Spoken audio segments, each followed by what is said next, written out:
नमस्कार मित्रांनो, तर चला मी आज बनवते दिवाळीचा पहिला फराळ। पहिल्या फराळात काय बनवायचं तर पातळ पोह्याचा चिवडा। तर त्यासाठी लागणार साहित्य बघू द्या। इथे मी पातळ पोहे घेतलेत आणि ते मी मंद आचेवर एकदम भाजून घेते। आता दिसतंय, आता मी ते मंद आचेवर भाजून घेते।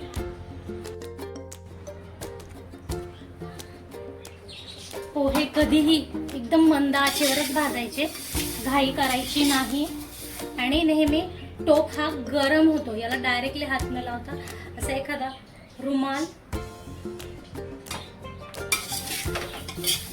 किंवा टावेलचा तुकडा घ्यायचा आणि पकडून मग एकदम मंद गॅस आहे, एकदम मंद गॅस आहे, बिलकुल हाय फ्लेमवर भाजायची नाही, नाहीतर पोहे करपतात आणि चिवडा हा शेवटपर्यंत कुरकुरीत राहत नाही, तर तो नरम होतो।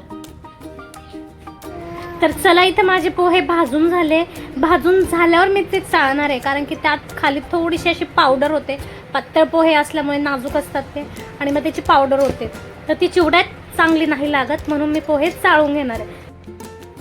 तर चला, छान असे सगळे पोहे चाळून झाल्यावर आता फायनली फोडणीची तयारी। त्यासाठी मी घेतल्या हिरव्या मिरच्या, लसूण मिक्स स्किप केलाय, मी टाकला नाही, आणि कढीपत्ता आणि शेंगदाणे। बाकी मी डाळवं वगैरे नाही घेतलं, खोबरं, कारण की माझ्या घरात ते कोणी खात नाही, तर ते मी स्किप केलं। तुम्हाला त्यात टाकायचं असेल तर टाकू शकतात। आणि मी थोडं यात तीळ पण घातले, तीळ घातल्याने ना चव लागते। आपण दिवाळीच्या पदार्थात तीळ घालतोच। चला, पातेलं छान गरम झालंय, मी त्यात तेल घालून घेते। तेल खूप घालायचं नाही, आपण कांद्या पोह्याला कसे घालतो तितकंच तेल घालायचंय फोडणीला। तर सगळ्यात अगोदर तेल घातलं मी 3-4 पळ्या, 1 किलो पोहे आहेत माझे। तर त्यात मग मी शेंगदाणे अगोदर तळून घेते। शेंगदाणे खूप करपवायचे नाही, फक्त कलर चेंजिंग बस। छान शेंगदाणे माझे इथं तळून घेते। तळून झाल्यावर त्यात नंतर मी आता कढीपत्ता तळते, आणि हे तळून मी एका प्लेटमध्ये काढून घेते सगळं। कढीपत्ता कधी तळताना तो अगोदर धुवायचा, फॅन खाली स्वच्छ सुकवायचा, म्हणजे तेल आपल्या अंगावर उडत नाही। आणि हे बघा, दिवाळीला कुठलाही पदार्थात आपण तीळ नक्की वापरतो, ते चकली असू द्या किंवा चिवडा। तर मी तीळ घातले, नंतर बारीक चिरलेली हिरवी मिरची, जी मी मिरची दाखवली होती ती एकदम बारीक कट करून घेतली। तुम्ही तुमच्या त्या चवीनुसार कमी जास्त तिखट मिरची करू शकतात, कारण ती लवंगी मिरची ती तिखट असते। इथे छान मिरची अशी परतवल्यावर आता मी त्यात मिरची ही मंद आचेवर परतवायची, खूप फास्ट आचेवरने, जेणेकरून मिरचीमध्ये पण जे मॉइश्चर असतं ते संपलं गेलं पाहिजे। आणि मग आपला कुरकुरीत असतो राहतो चिवडा, मिरची आपली सॉफ्ट होत नाही।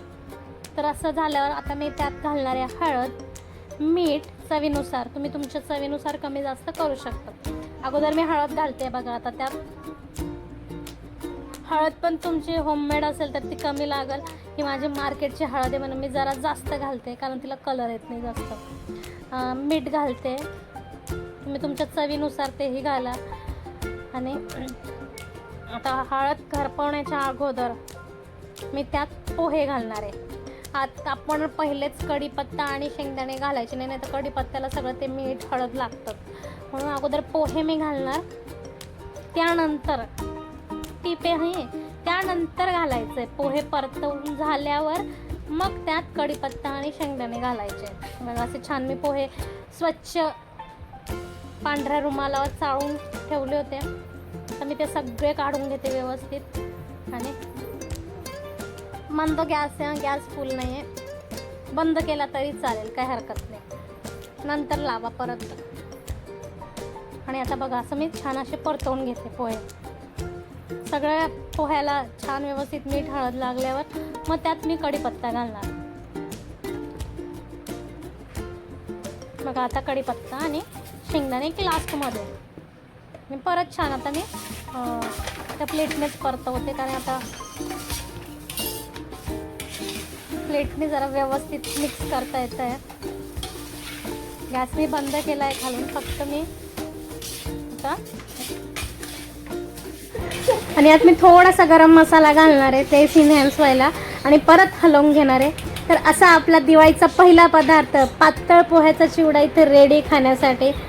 तर चला, अशा छान छान दिवाळीच्या रेसिपीज बघण्यासाठी चॅनलला लाईक शेअर सबस्क्राईब करायला अजिबात विसरू नका. भेटूया पुढच्या व्हिडिओमध्ये. तर टाटा बाय बाय.